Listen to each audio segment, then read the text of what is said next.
there's a kind of mixing a lot when it comes to the Zionist colonization of Palestine, because they tend to use Zionist and Jew interchangeably, and this is the trap. Basically, this is the very big problem.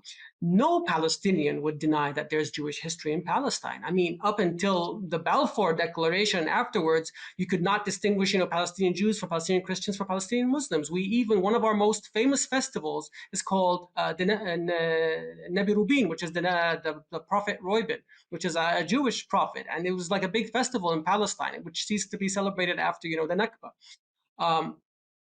The difference is that the indigenous Jewish Palestinian people even looked like as too Arab almost by the Zionist settlers. When we talk about the Zionist settlement, we're talking about this phenomena that started from Western Europe, and some in Eastern Europe, proto-Zionist movements, but we don't need to go into too much detail, that started in the late 1800s to establish a homeland in Palestine for this new settler group that are coming from abroad. We're not talking about the Jewish people that were already here that wanted their own homeland. No, because they already were at home, and there was no nationalism at the time anyway. Their concept of, like, we didn't have the concept of nations, like each ethnic group needs its own country. Like this like only barely started penetrating the Middle East like in the 20s and the 30s. Like actually when the Zionist settlers came from abroad to do this, this is why they were so successful, because nobody else was thinking in those terms.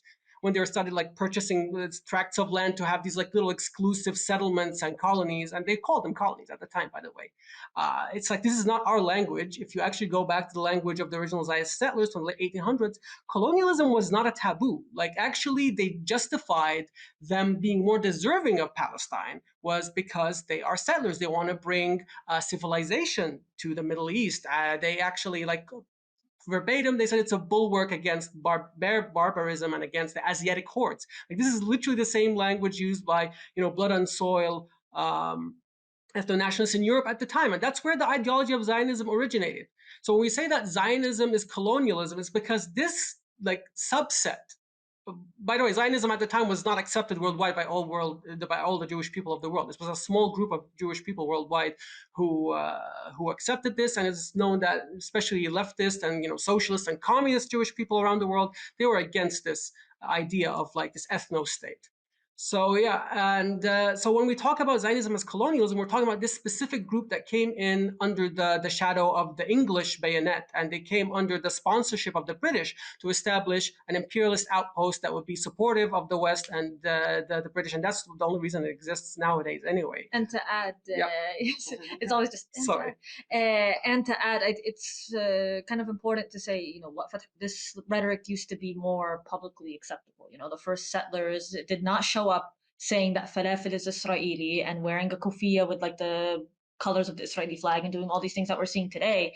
They're just ingratiating themselves to what is popular now, or more, because to be more tenable to the kind of people who are progressive and in these spaces, and trying to kind of win them over through ignorance. And hopefully I will eventually write brownwashing, but when because we see this now, but when I started compiling the list, I saw that in some university campuses there's been more of these like actually pretty far right Israeli groups putting pictures of depicting someone wearing traditional Jewish garb next to a Native American or next to a Kurdish person, next to all these things, trying to again put forth that image. And this is why I pulled up the 8 stages of white settler colonial denial. I think this is just a really great shorthand way of people to kind of understand how this works. So it's like we said, we mentioned terra nullius, like they didn't exist, and if they did, they were the idea, doctrine of discovery, they didn't use the land, or great chain of being, if they did, they didn't deserve it. If they did, they lost it. Might is right. These kind of reactionary ideas, or that it's too late. It doesn't matter anymore. And even if it does matter, or this idea that if it does matter, we need to move on. And then finally, this is where I think we're kind of are with this rhetoric of Zionist settlers being indigenous. Is if we can't, we are you. So it's the way to erase that history. It's a way to claim this moral right that's not theirs, and I think it's very insidious. Yeah, and I think it's something that's important to emphasize is that the problem was never the question, for example, of Jewish refugees coming to Palestine and just becoming Palestinians or such. Because Palestine, if you actually look at it over the history, it's been like an incredibly popular destination for refugees from a lot of places all over the world before the Second World War.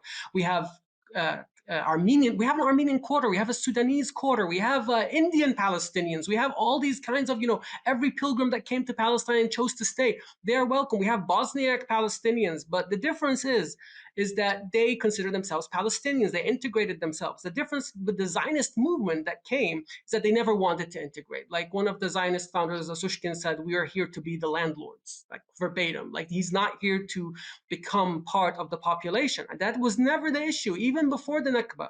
And on the partition plan, there were lots of proposals for one state with equal representation of, the Jewish settlers and the Palestinian Arabs, even though the Jewish settlers were a minority. Like that was a very generous offer, in my opinion, and was still rejected because having even the partition was seen as too small for the Zionist Yishuv. They wanted it all, and there's so much. Like this is the thing. Like there's almost like a cartoon villain sometimes where they talk about this stuff so openly and so plainly, just for like 100 years later to be people like, oh no, this is an indigenous liberation movement. It's like, just read your founding documents. It's not that difficult. You have all this knowledge at your fingertips, but you're just this is willful ignorance at this point. Yeah, and I think even taking advantage of uh, the complicated question of whiteness and race in general, and instead trying to turning to kind of like trite oversimplifications about, oh, you're saying that these settlers are white, but how can Jewish people be white when there's anti-Semitism, when there's persecution?